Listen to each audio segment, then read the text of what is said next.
So this is the Sony a7 IV, and after 8 months of using it, it's completely ruined how I look at cameras. Not in a good way, but also not in a bad way. It's just broken something in my head on what I evaluate is worth upgrading to a new camera in modern day. So again, I had this thing when it came out, and to be fair, at first I really criticized it. I just needed a secondary shooter. It was the latest launch, and since I cover some of these things, I figured I might as well just get it, right? But my early criticism was there wasn't a lot here. There's not too many major changes on paper in comparison to the Sony a7 IV, which has been out for years now. A big argument I had was, for most people, what's the point of getting the Sony a7 IV when you can just save a few $100s and get the a7 IV? I was wrong, flat out. And discovering why I was wrong is the entire point of today's video. Real quick, so nobody wastes their time, this is not a deep dive. I'm not gonna be going into the ins and outs of this camera. I'm not gonna sit here and read a spec sheet. If that's what you're looking for, I'd highly suggest some other creators. I'm just a dude who uses these cameras to create stuff full-time to earn a living. So everything I talk about today is just gonna be on my personal experience, what I've noticed. That's my personal experience with cameras, what I reach for, what I don't reach for. What actually surprised me. So if you're here to pixel peep and just go down the list of everything on paper, not it. That's not me. But if you'd like to stick around and hear my thoughts on why I think this is actually a fantastic camera, hell yeah. So let's get into why I thought it was boring. So when the Sony a7 IV first came out, I didn't have a secondary full frame camera. My second camera that I was stacking with my Sony FX3, which is what I'm recording on right now, the second camera at the time was the Sony FX30, a crop sensor camera, because I only mainly, at the time when I was streaming full time, really needed a second camera for streaming. And then just to have something that I can stack with the FX3 for a second shooter if I really wanted to go hard on a video or something. So at the time I thought about getting a Sony a7 IV or a ZV-E1, and then Sony announced the 5. Over this last year, I've tried to switch my content to get back more into talking about creator related things, creative gear, tech, things that I'm into. So again, I figured because this was the newest thing that Sony was coming out with, I should just get it, make a couple videos around it. Have been slacking on it, but that's why we're here today. But at first I thought I was just justifying the purchase because on paper, this doesn't really offer too much more over the Sony a7 IV. I was a part of the big crowd that was a little let down with this as an update from Sony. It's the same megapixel count, same mount, same body for the most part. There's a few AI updates in this, which is the word that we all seem to hate nowadays. But yeah, at the time, my honest reaction, putting the specs side to side, I was like, what am I actually paying for? But here's the part that I got wrong. I started to actually use the camera. And I want to try to explain what happened because it's really hard to put into words because I used to have the Sony a7 IV. It was a second shooter of mine for years. Absolute beast of a camera. But here's what I think is actually going on nowadays. We got spoiled. The last 10 years of camera launches and updates have been insane. Every single flagship camera that came out from every single brand had these big pinnacle updates. We got rotating screens, and then we got 4K, and then we got 4K 60 and 4K 120. We got log profiles, high dynamic range, compact, affordable cinema cameras, hybrid run and gun cameras that can do both photo and video. The low light updates over the last 5 years alone are mind blowing. Every launch of a new camera had a headline of something you could point out, something that you didn't have in a camera before. Does anybody remember when stabilization came to cameras?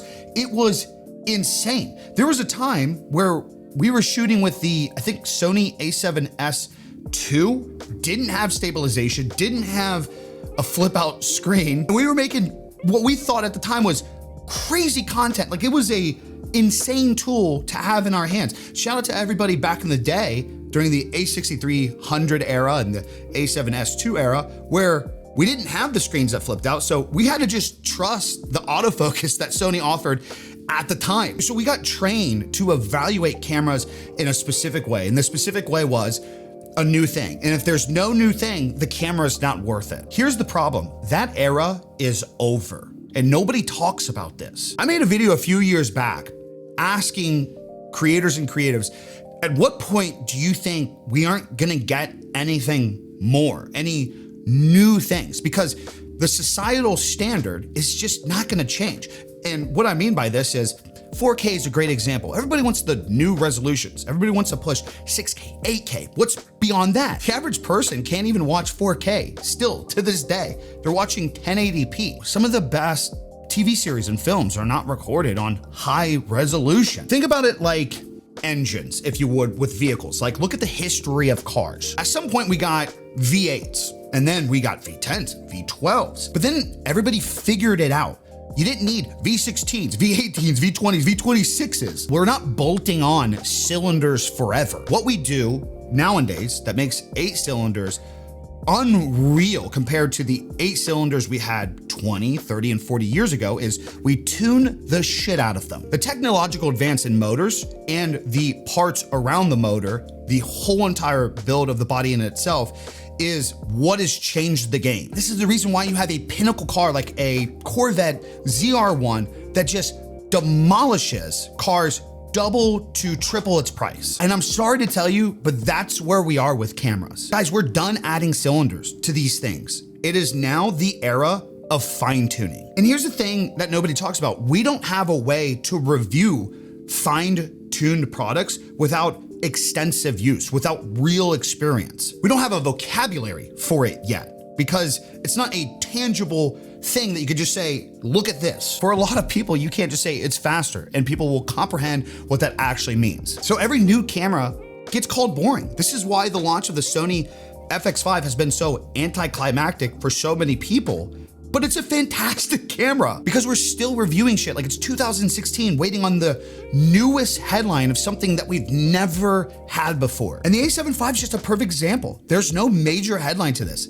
It just is a better camera. The one spec part that's important. I said I wasn't gonna get spec specific with you, and I meant that, but there's just one technical thing that explains everything in my experience over the last few months. Same 33 megapixels on the Sony A7 IV, just like the Sony A7 IV, but it's a different sensor, partially stacked with new processing power behind it, which means this camera reads out significantly faster. That's the upgrade, that's it. It's not an insanely better image, although I do feel like the image quality and colors is better than that of the Sony A7 IV. There's no new crazy invention or 6K or double the megapixels. I will also say that the subject recognition in this camera is much faster, and that's what I'm trying to point out. It's a boring spec. It's not a spec you can just read. It's something that you actually have to feel over a period of time. And that's the part I couldn't explain for months. I had to actually use the camera. Let me just explain what fine tuning actually feels like. So again, this is all personal experience. Let me share my experience, what I noticed. On paper, I don't need this camera for photos. The Sony FX3 can take fantastic photos, especially what I do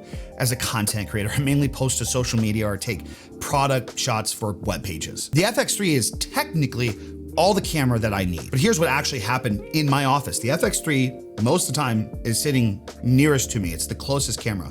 I typically use this for a stream camera half the time, so it's mounted up over the gaming setup. When I need a thumbnail shot, I don't use the FX3. I actually genuinely prefer to go and grab the A7 IV inconveniently, bring it over here, and use it for thumbnails. It's not that the Sony A7 IV is going to give me better photos to where my video is gonna perform better. It's that in my experience, I like the photos that I work with from the A7 IV over the FX3. And I didn't decide to do that. I just noticed one day that I kept doing it. I think it's important to point these things out because these things matter way more than spec. It's not just me saying what I prefer, it's literally what I'm reaching for. Another thing that I notice is when I travel, I tend to lean on wanting to bring the A7 IV with me.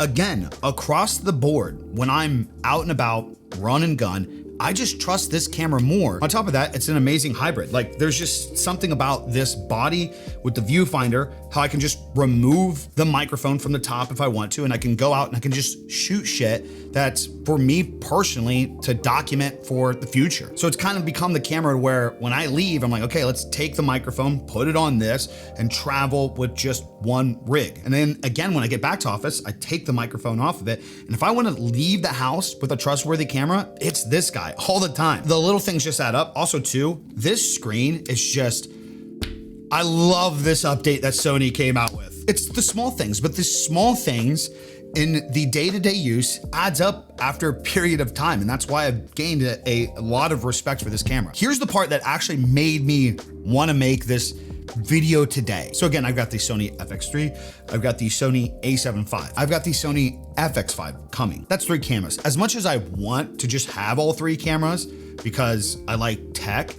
I don't really need to have all 3 cameras. So if something's got to go on paper, it makes sense to say, well, the a7 IV goes. I have all these cameras paid off, and the FX5 and the FX3 would stack really well together. But after actually using these things consistently, that's not what I'm leaning towards. You might call it stupid, or maybe you don't understand it, but I'm actually contemplating the idea of, well, do I actually get rid of the Sony FX3? Because I feel like with my personal work, this would stack better with the FX5 over the FX3. The FX3, for what I do, is just the better camera on spec.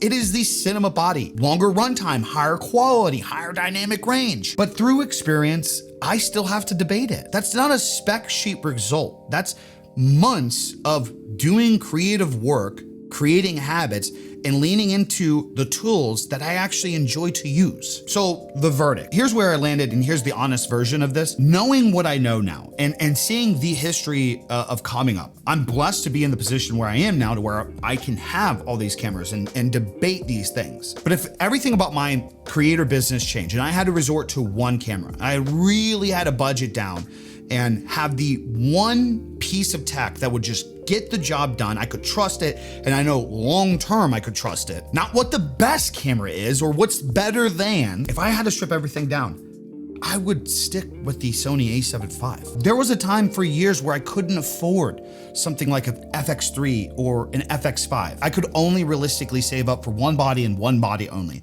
But I genuinely loved doing this shit. So I needed to have the thing that made sense, that was worth investing into. There was a period where past me would have definitely stretched for the cinema camera, especially on the idea of like the flex. And I think looking back, it would have been the wrong call. Not because the Sony a7 IV wins on paper, because it's the thing that just never gets in the way. And that's what's ruined cameras for me. I can't read a spec sheet anymore. I used to look for what's new, what can change the game, and now I just look for what can make my job faster and what got fixed. And those are 2 completely different questions. That's my raw, honest take after me actually living with this camera for 8 months. It was really hard to like put into perspective why over a period of time I just naturally really started to enjoy this camera. If you've got a Sony a7 IV, let me know if you've experienced the same thing, or maybe it's just not that deep. And if you're sitting with the a7 IV and you're debating if the a7 V is worth the update, I honestly think that's a separate topic and conversation for another day. But I just want to remind everybody, regardless of the gear, regardless of the comparison, none of this shit matters if you don't actually go out and create. That's all I got for you guys today. I'm out. Deuces.